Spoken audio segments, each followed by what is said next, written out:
Hey guys, today I'm going to tell you how to get fingerprint lock screen on Android. If your phone have any fingerprint sensor and now you want to enable it, so let's see how can you do this. You just have to open your phone settings. In settings, just go from main settings and then look for password and security option. Here's that, just select it and then you just have to look for fingerprint here.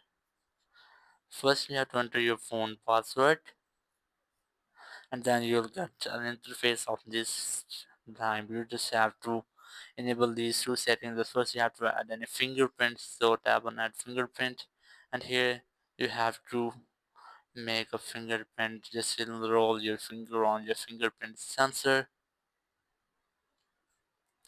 Just wait for its completion.